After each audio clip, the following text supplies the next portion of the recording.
What could make a British person instantly dislike you? What could you do that really upsets British people? Well, in this podcast, in this episode of the English Right Now podcast, we're going to talk about 10 things that you shouldn't do if you want to avoid upsetting a British person. And joining me is my dear friend, Rob. Hello, Rob. Hello, Roy. Hi, everyone. Nice to be here. Have you ever been upset? All the time. All the time. No, I think British people are quite docile, happy people. As long as you do the right thing, you're gonna keep in with us. You'll be fine. I definitely. I think overall we're quite a sort of flexible in a lot of ways, and maybe some people may disagree with this, but I think we're very adaptable to certain conditions and changes. But there are certain triggers, things that maybe instantly will upset a British person. We were talking about them before this podcast, and you were like, "Oh yeah," and I was like, "Oh no, yeah, that's terrible." And it's little things that maybe if you come to the UK, you wouldn't realize that it could upset us. They are not necessarily bad things, but to British culture, in British culture, it could be seen. It could be upsetting for some people, and that's what we're going to talk about. Yeah, and I think the problem is being British. We get quite awkward when things don't quite go to plan, but we don't express how we feel. In some nationalities, people might say to you, "Do not do that. I don't like that." Whereas we just get a little bit awkward and we start tutting and going, but we never actually tell you you've done something wrong. Yeah. And I thought you were going to leave it at that when you said the problem is being British. We're apologizing for our nation now.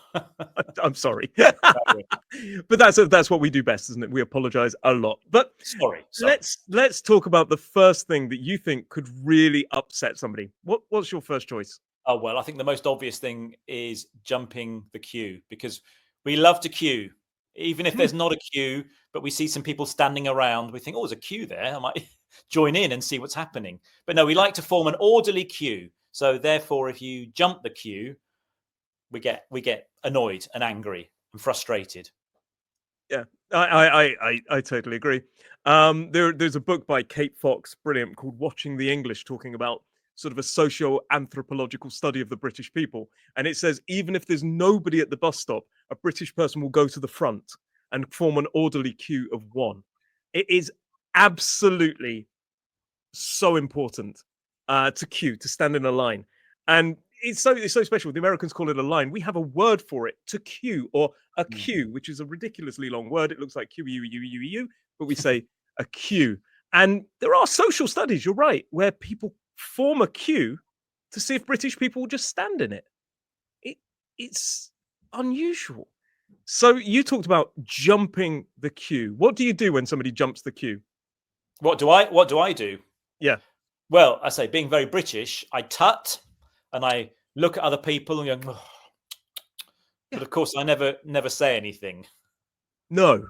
And it's almost a shock if somebody does. I think we've talked about this before. It's almost a shock if somebody really kind of gets involved and we think, oh my goodness, okay. And then we kind of criticize that behavior, even though they're doing exactly what we would like to do. But we kind of gesture to people like, oh, like referee, like a footballer who wants a penalty. Yeah. But yeah, jump in the queue. If you see a line of people, what's the best way, do you think, to make sure you don't jump the queue? Well, I suppose you should ask where is the end of the queue. That's the best thing to do. Or just use your eyes and see that there's a queue. I'll go to the end of it. Well, you never want to stand in the wrong queue. That's happened to some people. Sometimes they're waiting for one thing and people are queuing for another thing, and you end up getting to the front and realizing you could have finished in 2 minutes. It's happened to me, to be honest. So yeah, the best thing is, oh, are you waiting? Are you waiting for X, Y, and Z? So for example, if you're in a restaurant, are you waiting for the bar? Oh no, you're waiting for food. I'll go to the bar. So you can just say, are you waiting? And that shows, oh yeah, where's the back of the line? And sometimes somebody will say, the back of the line's here. Get in line. That person is willing to speak out. But yeah, I absolutely agree. People pushing in drives me up the wall. Makes me very angry. Wait your turn, basically. Yeah. Number two, well, my first pick is this is something I hate. It is when people whistle at women, shout at women. Now, I know in some countries it's more usual, but in Britain, please never whistle, never, never shout, "Hey!" At a woman in the street. Please let them get on with their business. In fact, don't shout at anybody. Anybody? No. But it is usually men shouting at women if that's the stereotype. This is absolutely unacceptable. Um, Nobody should ever feel unsafe in the street. They should never feel threatened. Um, my wife has experienced this, not here. She's experienced it in Brazil, and she was traumatized by it. Mm. It's not everybody, of course, it's not.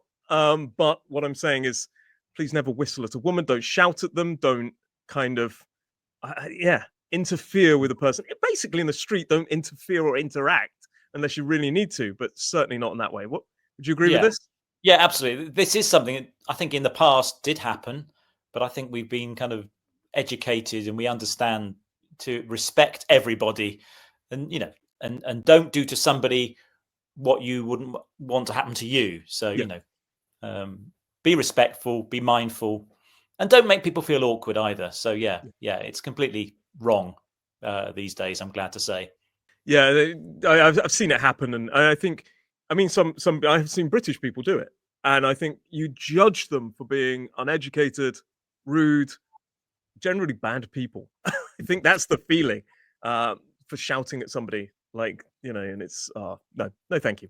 Don't do it. Um, what's your next pick? What's number 3 on this list? Well, the next thing is when you're out in public, or maybe even when you're at home, but in public particularly, do not spit. We're not a nation of spitters, so don't Yeah, spit in the street. Clear your nose, clear your throat, spit in the street. It really just isn't right in the UK. no, yeah, Do you agree? I more than agree. I 100% think, yeah, don't spit on the street. I understand if there is a major incident, then you maybe need to just find a corner down a drain. But even then, at a push, that's an extreme situation. Find a bathroom, find a Yeah. toilet. Do it privately. Yes, yeah. If you are ill and you're sick and something, yeah, I get it, but no. Spitting, I've seen people hold their nostrils and clear their nostrils. No, absolutely not. Bodily functions are for a bathroom usually. They are not for to be said. Absolutely not. And also, I will say as a side point, I mean, I'm working on a course at the moment called "What the British Say versus What We Actually Mean," talking about British culture, talking about the do's and don'ts. This is a major point. But also Yeah. in general, don't litter, don't throw things on the street, don't let your dog go to the toilet on the streets. Keep the streets tidy, keep them Yeah. tidy. Basically, we're saying respect your street or respect our streets. They're clean places generally, so we don't want litter, we don't want dog poo, and we don't want people spitting on the ground. It's just not accepted. And in fact, if you throw things, even a cigarette butt, like the end of a cigarette, onto the floor, you could get fined, which means you'll have to pay. A fine is basically a penalty, like an amount of money that you have to pay because you've broken some kind of rule. Mm, And that shouldn't be the only reason you don't do it, but that's a strong reason not to. yeah. And when I was a kid, my godmother, I used to go out with my godmother, and she used to take gloves, and if we saw any rubbish on the floor, she'd get me to pick it up Hmm. and put it in the bin to teach me. And there's this thing, keep Britain tidy. And I think that follows on to spitting. Nobody wants to walk in chewing gum or things like this. Our streets aren't the cleanest, they are streets, but they're certainly not there to be a bin Hmm. or a No. toilet for a dog or a human or any bodily function. So, yes, No. I 100% agree. Thank you. Thank you. No, okay. Over to you, Roy, for your next thing Okay. on the list. I think public intimacy, being too intimate in public, will upset some British people. Being Oh, overly romantic, I think we'll put it that way. Um, okay, a quick peck on the cheeks, a quick peck, a hug, fine. Holding hands, maybe if you're not walking down the middle of the road and like blocking the road or blocking the pavement, sorry, yeah. that's fine. But it's this intense, passionate kissing, or like almost to the point where you think, gosh, their clothes are going to be coming off in a second in the street. It's too much. I remember I was on the DLR, which is a train in London. It's like part of the underground network, but it's an above ground train. And there were two people. They were not from the UK, and they were maybe in their late 40s. So, as we would say, old enough to know better. And they were passionately kissing on the train. And British people kind of looking down, looking around, tutting. You could feel the how uncomfortable it was. I felt uncomfortable. Everyone Mm. else was like, and it was So, almost this feeling of like, yeah. And sometimes people shout, "Get a room, mm, get a room!" Like, go to a hotel room, go do it in a bedroom somewhere. Don't somewhere, do it in somewhere public. private, somewhere private. Yeah. Yeah, Are you saying British people aren't romantic? Then we don't like to see romance taking place on the street. I think they're saying there's a time and a place. Yeah. So there is a time and a place. It's not that we're not romantic. There's romance and there's passion, isn't there? And I Mm. think if somebody cutely buys flowers and goes, "Oh, my darling, I love you," or proposes, everybody loves it. Yeah. But if there is passionate kissing to the point where it's uncomfortable, nobody wants to watch somebody, really. It's something that's meant to be private, I think, is the thing. We are romantic, although my wife might disagree at times. She's probably watching this, and do let me know a comment down below, Luciana. But in general, I think but there are times I'll tell you when we do get public displays of affection or PDA, Mm. and that would be drunk and outside a pub. Then that's kind of seen as okay, they're drunk, they're going somewhere anyway. But Forgivable. sometimes in pubs and clubs, not so much as it was, but you will see people full on Mm. mwah, kissing. It's this idea of it's too much. I don't know. What do you think about it? No, no, I agree. I feel well. Again, I feel a bit awkward or embarrassed as well, isn't it? If somebody's is really getting quite romantic in front of you in a public, an everyday sort of day lit public place, on a Yeah, train, on a bus, you think no, no. Maybe British people are prudes. We don't like maybe. to, you know, see this sort of thing where other cultures might. But yeah, I think it's something you say for home or somewhere private rather than Yeah, show. You're showing off. I suppose that's what it is. It looks like you're showing off. Look how in love I am with this person. How romantic we are. Yeah. So I yeah. agree. Yes, just keep it private. Tone it down. Yeah, you don't want to feel like you've stumbled into somebody's bedroom by accident. Yeah. I Yeah. was just getting on the train. It turns out I'm in a hotel room with two people who are at it. No, no, that's not what I want to feel like. So No. yeah, Good. I'm agreeing with myself. I was about to go. I totally agree. I agree with myself. And before we move on, do let us know in the comments below which ones you think are really important. Which ones you agree with? Which ones you disagree with? Are there any others you would add to this list? Could this list become a list of 20? Let us know your top tips down below. But now it's time for, I think it's number 5, isn't it? It's Yeah. your one. Go. Yeah. Well, Let me know. well, it is all about loudness. I think we're quite, generally speaking, we're quite quiet, reserved people, the Brits. So we don't like lots of noise.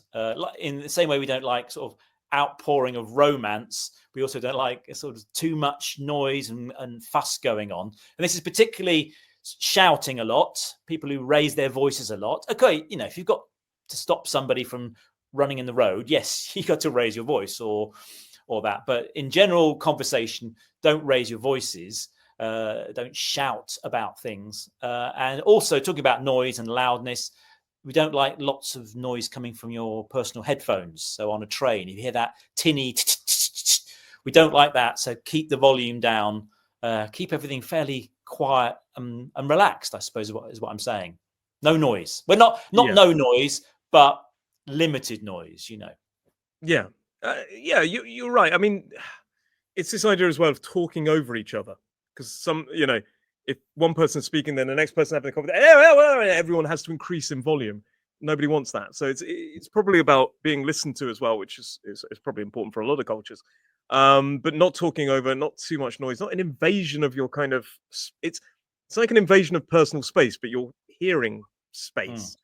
And I totally agree with the music. Like the worst ones are the people that don't even use headphones and they sit Yes, there with yes. their phones just listening, and I can watch the same crap that they are, and I Mm. can't even see the picture. I can just Yeah, hear it. Oh yeah. no, no, no, no! And nobody listens to the same music that you want to listen to. That's the point as well, isn't it? If they were playing good music, I'd probably be okay about it as long as I could hear it properly, rather than just a. But yeah, Yeah, you're absolutely right. I think you could say, it's an antisocial problem, this kind of Mm. noise. So much so that even on trains now, you have quiet carriages, don't you? Carriages where you're not allowed to play music, keep the volumes down if you've got headphones on, don't make phone calls.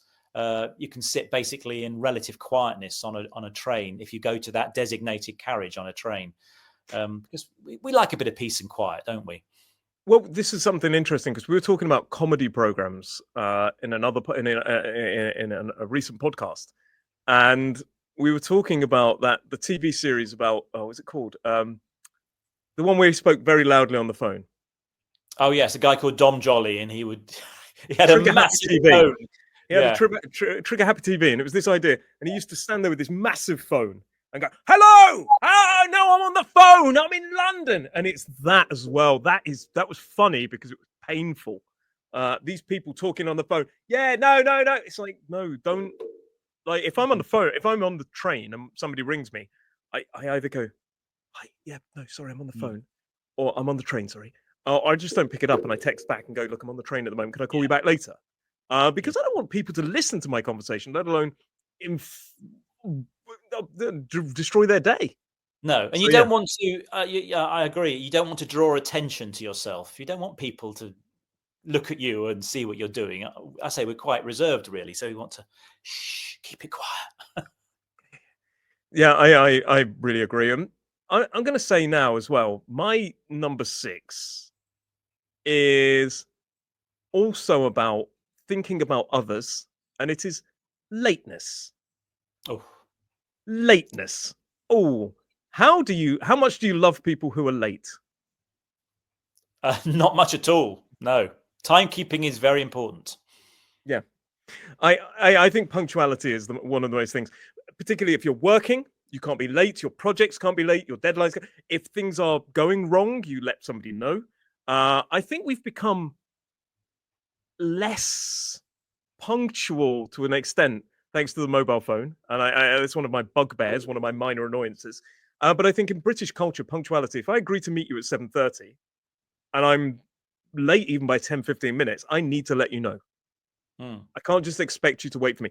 That's why I say I think to a certain extent in the past, when there were no mobile phones, we remember times pre-mobile phone. If I agreed to meet you at 3 o'clock, I would be there at 3 o'clock, or you would go, you would Mm. leave. And these days, it's WhatsApp and things like this has afforded us the ability to just go, "Hi, I'm on the bus. It's 5 minutes late." So we've allowed ourselves to be a bit maybe a bit more disrespectful, I think. But punctuality for me is a number one. If a lesson starts at 3 o'clock and you arrive at 3:15, I'm probably going to say something. I don't say Mm. something directly. I'll probably say, "Oh yeah, thanks for making the effort to come." Something sarcastic to let them know that I'm annoyed. Mm. Oh, well done. This kind of Yeah. thing. Clap when they arrive. Well, again, we never speak directly, do we? We never say you are late. We'll say something sarcastic, Well, just to that can cause kind conflict. So yeah, we avoid sarcastically conflict. attack the Mm. person. Yeah. Let the thing know. Let them go. Oh yeah, sorry. But Almost it's like it's it's a bit the of a same in joke. it's the same in business, isn't it? I think in business you're Yeah, expected to, if you've got a business meeting, don't be late. Don't be late. That's very unprofessional. yeah, absolutely. Yeah, for me, punctuality is key. Mm. So Good. yeah, thank you. Thanks. So don't Thanks. be late next time, will you? I'll Right. try not to. I'll just text you if I am. Thanks. So, what would you say is your next one? Well, it's got to be about politeness. Yeah, I think we've said many times before.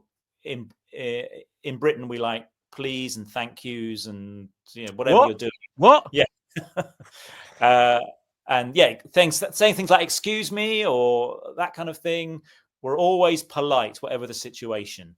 It's a very British thing, and so I think if people disrespect that, they don't use polite words or very abrupt, then we get quite annoyed. And even if you bump into somebody, we tend to say sorry for doing that. Yeah, Even if people, even if even if it's not your fault, we apologize. yeah. But yeah, it's That politeness. that's quite a cultural difference. We'll talk about that in a minute. So I said, what? That's awful. I think Mm. that's pretty rude. That's not polite at all.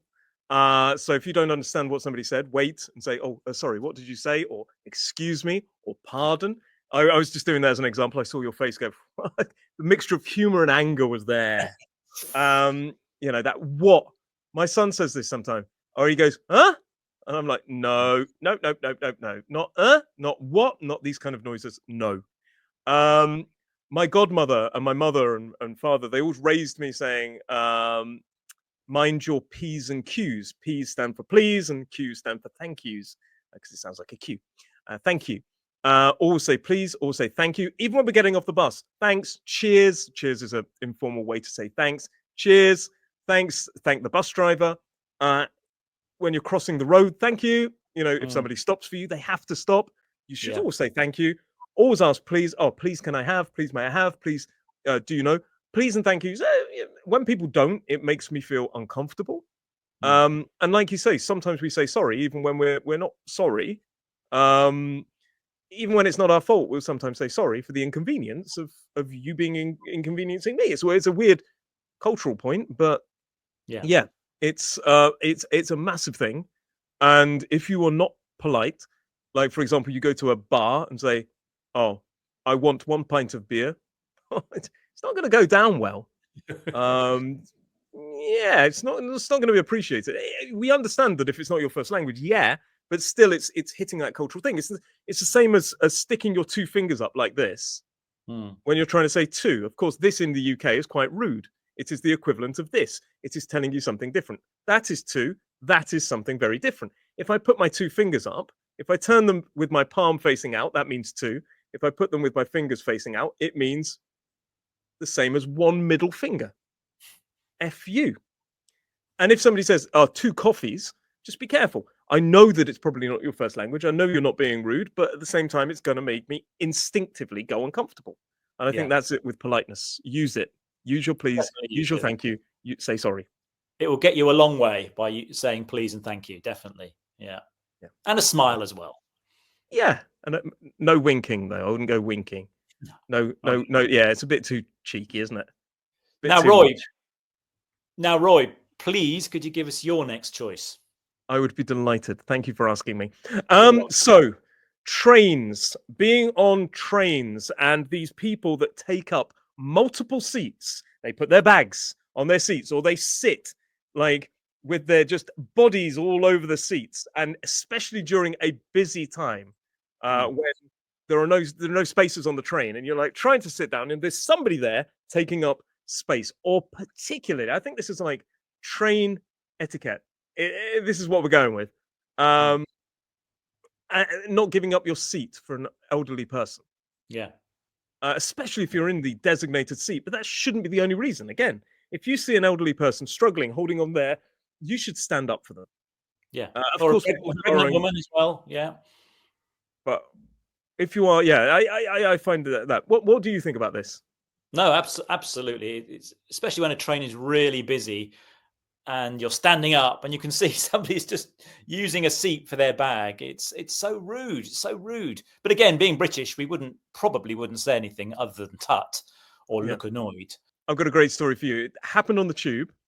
There was, I think he was an American, and he was sitting on the tube with his bag on the the seat, and a lady got on and she said, "Oh, excuse me, is that your bag?" And he just Mm. went, "Yes, it is." Oh, yes, in very American accent, yeah. And he's very literal, and she was like, "Is anybody sitting there?" "No, no, I've just got my bag there." And she just went, "Move your bag now." And the aggression, it just went from 0 to 60 because he didn't get the subtle hints that she was trying to say, "Oh, is that your Yeah, bag? Oh, yeah, is anybody sitting there?" "No, no, just my bag." And it was this. I think he was American by the sounds of his accent, but he mm, just didn't pick up on what she was trying to get, and she yeah, just went full on. And I think British people do give you those kind of polite warnings.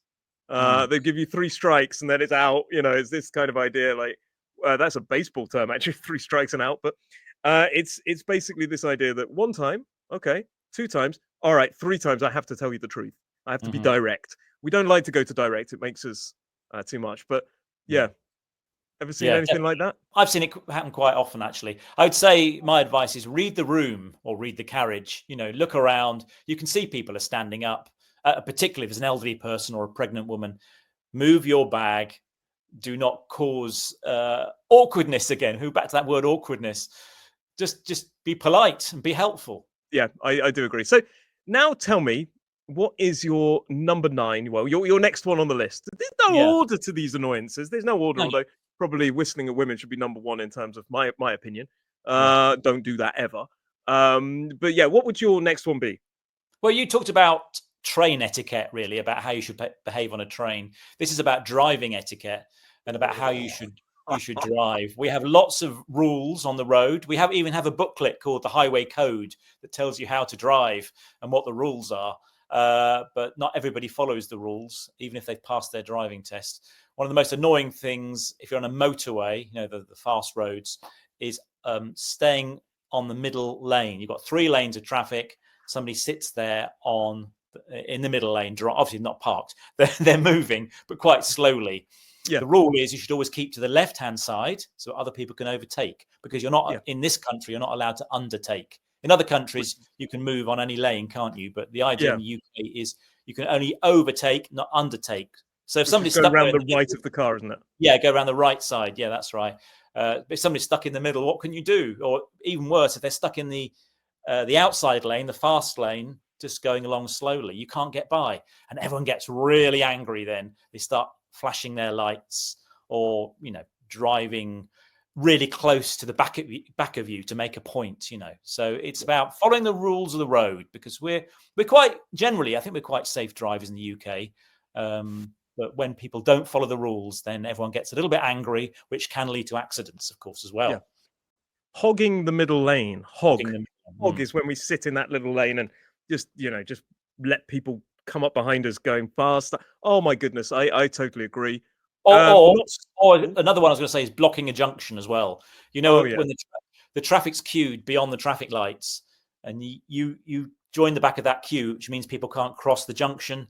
Oh, that can be really annoying as well. Yeah, not stopping at Pelican Crossings. Not only is that dangerous, but it's really annoying when you see a driver go through it, going through the traffic lights too late. People not observing the rules of driving. No, my goodness, I totally agree. Driving at the and speeding as well. I actually get really upset with people speeding. I always hope there's a police officer around at the time that we need it. In fact, I always hope I see cars driving too fast. If I see a car even going 5 miles over, I'm like, wish there was a police officer. I have this like fantasy that I could stick a blue light on the top of my car. And my friend's son is a police officer, and just recently a driver did exactly that. He was driving. My friend's son, who's a police officer, was driving at the speed limit. A guy came up behind, meep, meep, meep, meep, meep, like behind him, driving past, overtook him, speeding, and stuck his fingers up. Like, was really rude, did the rude gesture, and then my friend's son put the light on, pulled him over, arrested him. And I was like, I had to send him a message. I was like, well done. There is justice in the just world. lived my fantasy. Good. But he got his comeuppance, as we would say. Yes, comeuppance is just desserts. In other words, he got what he deserved.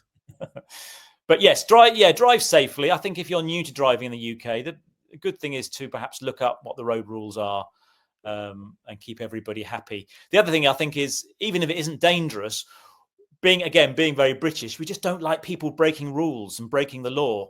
We get a bit annoyed, maybe because we're jealous that we haven't broken the law and we've been trying to keep the law, and not break them. So we're a bit envious, maybe, if somebody breaks the law. But we just get a bit hot under the collar, a bit annoyed because people haven't done what they're told to do. Yeah. And that brings me on to my number 10. Yeah. People who think the rules do not apply to them. This is one thing that will upset British people. It's like the rules are for everybody else, but not for me. I can do X, Y, and Z, but you can't. It's people that think that they don't have to follow the rules. They don't have to do the same thing. I was thinking one thing that would really upset British people is standing on the left of an escalator. If you're going up an escalator, you stand on the left. No, you don't. You walk on the left. You stand on the right. Don't do that. If you push into the tube rather than waiting for other people to go, it doesn't have to be a written rule. It could be an unwritten rule, like just a social norm. If you do not think that these rules apply, if you try to do other things, you smoke in a space you shouldn't be smoking, people don't think, yeah, go you. We actually think, it's horrible when we see it. It's, you know, people going the wrong way and doing, you know, think, I don't know. It's just something that I think fundamentally British people have rules, they have laws, and they kind of follow them to a to a, you know, they like to follow them. Of course, you get your ones that don't, and I'm not talking about like big laws and things like this, because of course we have people who break laws. That's part of life, sadly. Um, but we're talking about the minor rules, the kind of, you know, if you see somebody throw something on the street, we've talked about littering. It's thinking, well, the rules don't really apply for me. Leave the dog mark. Mm. This, for me, sums up so many of our points today. It's that person that think they don't have to, that thinks they don't have to observe rules. Yes, they think they're special. Yeah, that's right. They think they're Yeah, bigger than everybody else and that don't have to do it. But as you say, we're quite law abiding. I think we like to stick to the rules, and then everything goes smoothly, doesn't it? If we all stick to the rules. yeah, yeah. And that's, I think, yeah, I think for us it's a really important point. But we talked earlier on about saying sorry in the UK. We do say sorry a lot, but sometimes we don't always mean sorry. If you want to learn 12 ways British people say sorry without actually apologizing, check out this lesson. But I just want to say thank you very much, Rob, for joining me today. And it's been a pleasure. Don't break any rules. I won't. I will be very law abiding. Nice to see you. See you in the Bye. next one. Bye.